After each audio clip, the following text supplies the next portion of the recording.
Good morning. Good morning, cheekies. Good morning. Good morning.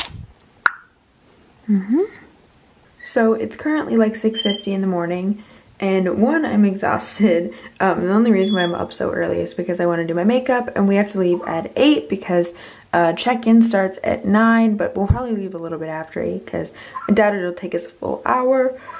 And on top of that, we'll be there exactly at 9 o'clock. I have no idea what I'm doing for my makeup today. I have like a main color that I want to incorporate and stuff, but usually I have like a whole look that I want to do. I don't have that today, so we are winging it. Yay! Okay, so I just finished my makeup. I literally just put on the setting spray. My face is still wet. I have to straighten my hair, brush my teeth, and that's it. But Natalie and Tyler are already on their way, so we gotta go.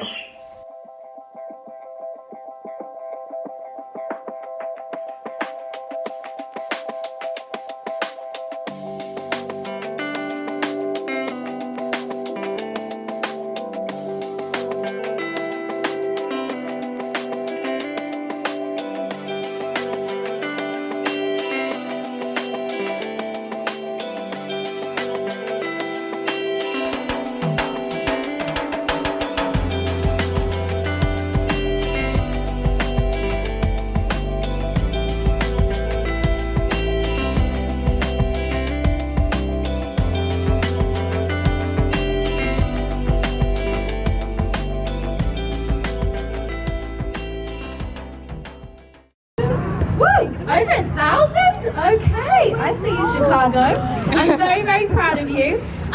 So it is a bit of a surprise I'm here today, and it really does feel like a privilege to be part of this community.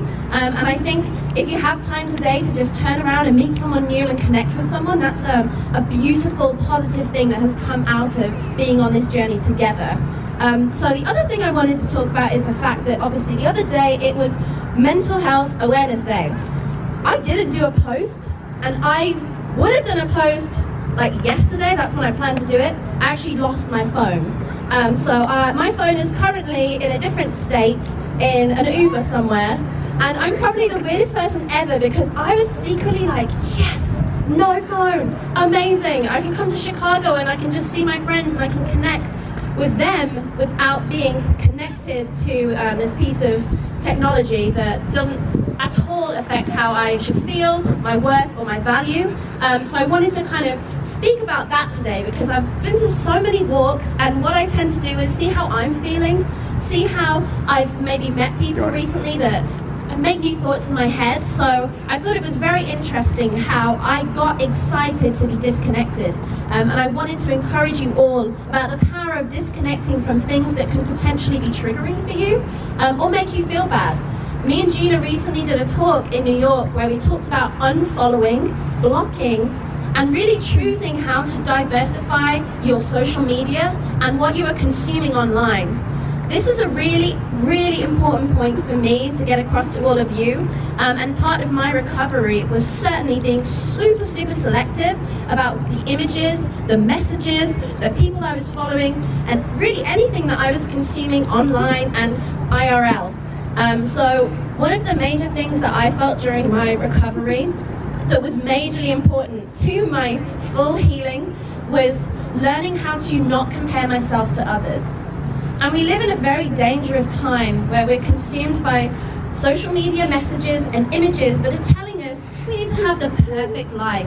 And it's this illusion that everything's amazing, it's the highlight reel. You know, everyone's jumping around in a loving relationship, seeming to be comfortable with their body and how they feel. And that's not real.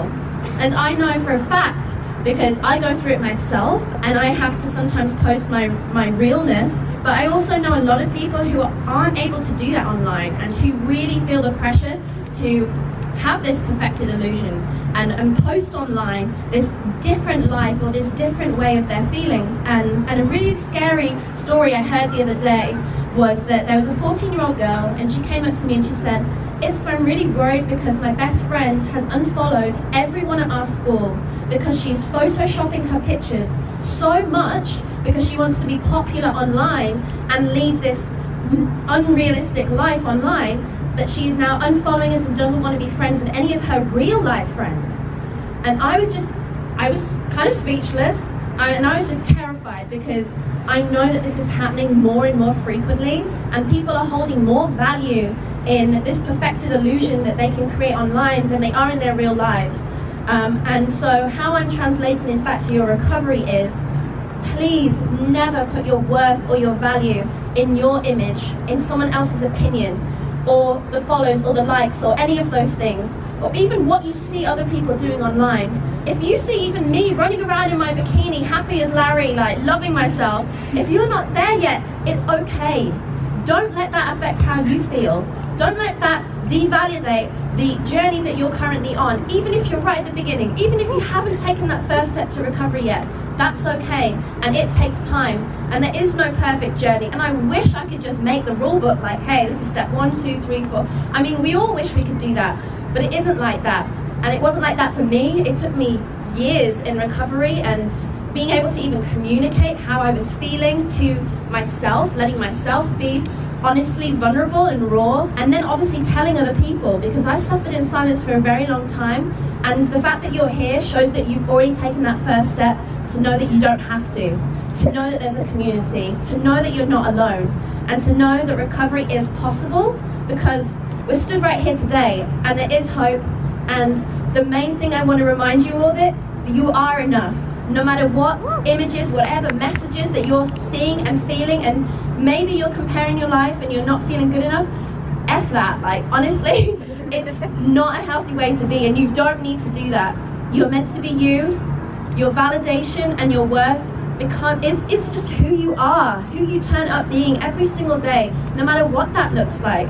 The people who love you support you just the way you are and want you to know that you're beautiful because of that. I struggled with OCD for most of my life, was diagnosed with anorexia and orthorexia in 2013, then later diagnosed with chronic depression, body dysmorphic disorder, and social anxiety. My story is one that probably sounds familiar. I was relentlessly bullied in high school for my appearance, and once I moved across the country on my own for college, my disordered eating turned into an eating disorder, which I would then go on to struggle with for the next 4 years.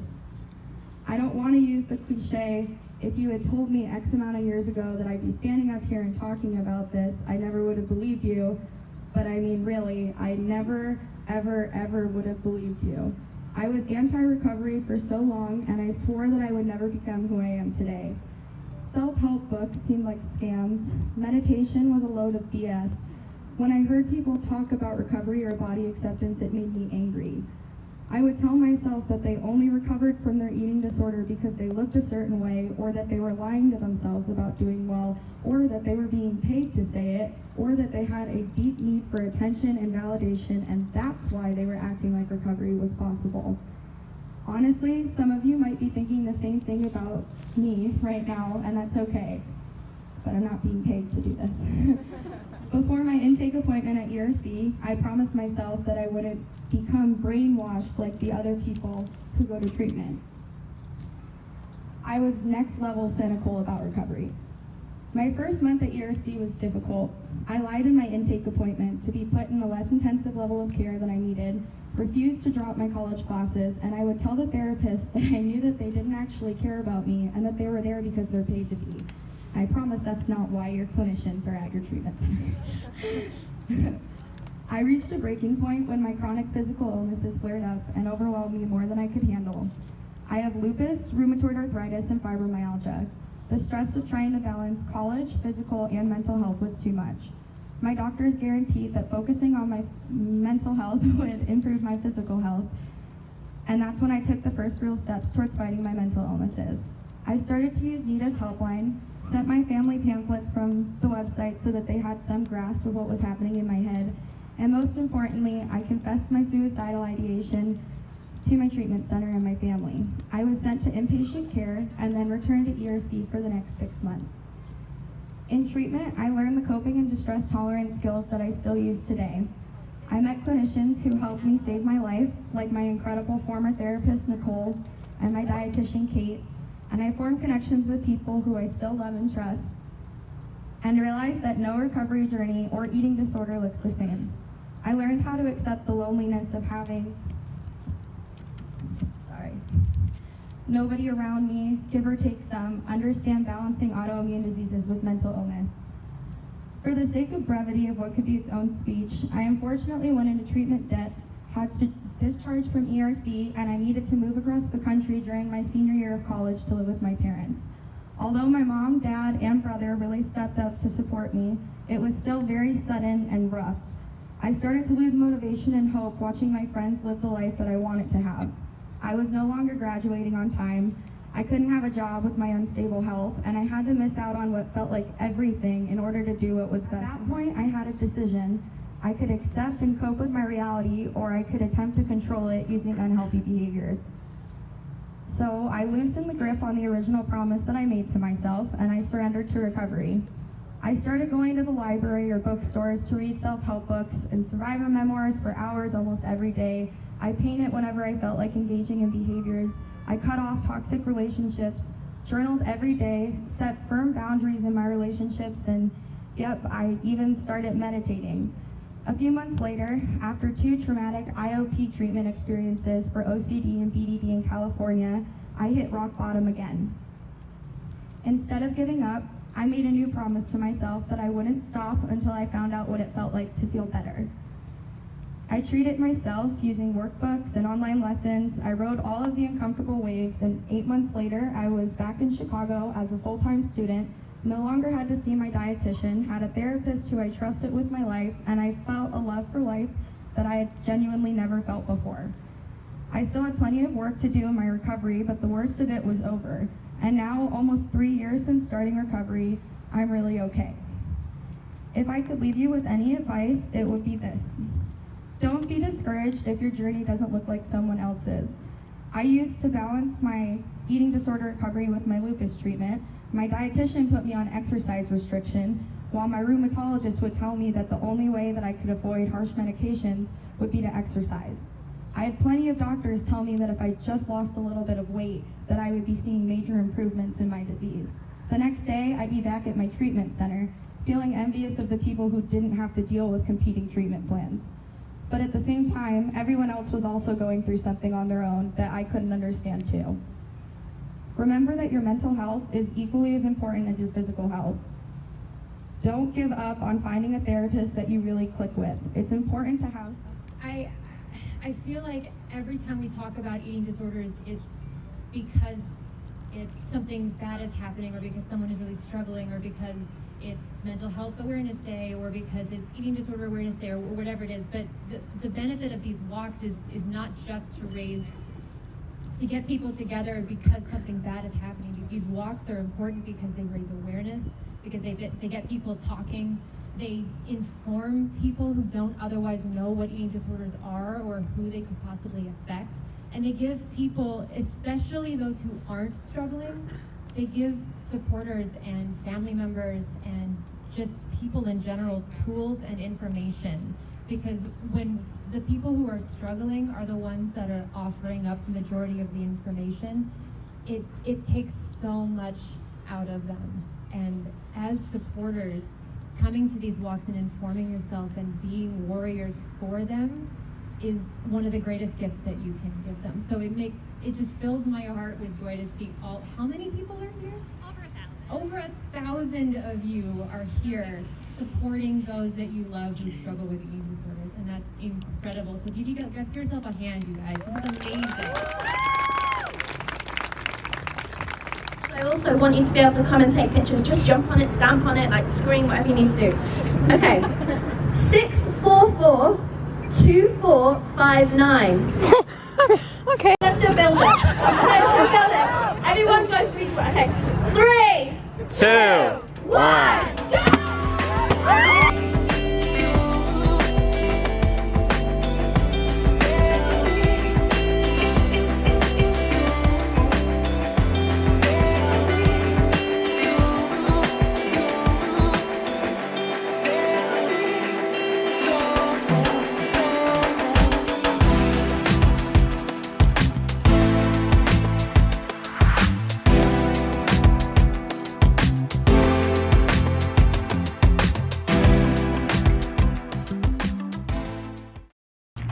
Okay, so the walk is finished and now we're going to Crossroads Trading, which I went here literally 2 years ago now, and we've been trying to go back ever since.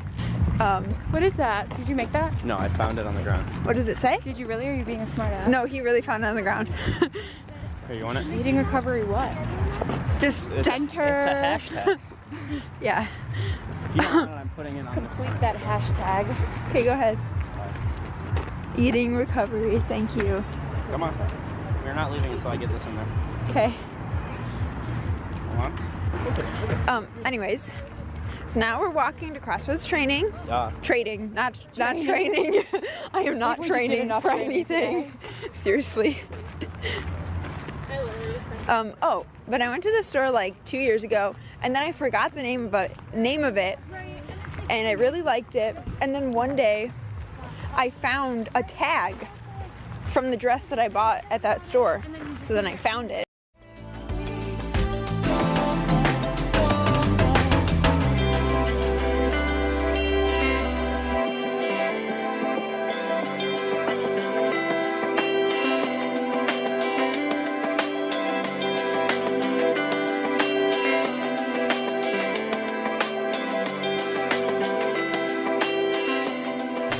Okay, so we're home now, and this is the shirt that I got earlier. I also got free coffee from them, so like that's cool. You're supposed to fill these out, but they didn't have markers to fill it out like they did last year. And then looks like that on the back. And then I got a stylus pen, pretty cool. It's pretty nice. It's a solid pen.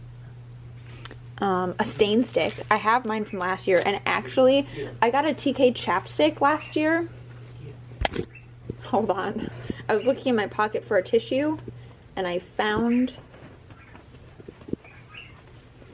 my TK chapstick from last year.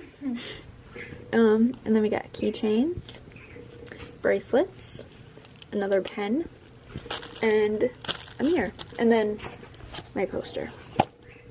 The end. I forgot about this pin that I paid $20 for. If you donated more than 5, then you got a pin. So I got a pin, and then we finessed another one for Natalie too. So cute. Okay, so we're home now, and Natalie just left, and we are going to Tyler's grandma's for his Nan's birthday. So I'm gonna change into the new outfit that I bought. I got overalls and then a floral shirt. I don't know, I'm so out of breath. I'm tired. So we're gonna change, well, I'm gonna change, and then we're gonna go. The NEDA walk was a lot of fun. It actually turned out to be a very nice day weather-wise, which I wasn't expecting. I probably could have gone without my jacket and been fine. Maybe. And so yeah, thank you guys for watching, and I will see you in the next video. Bye!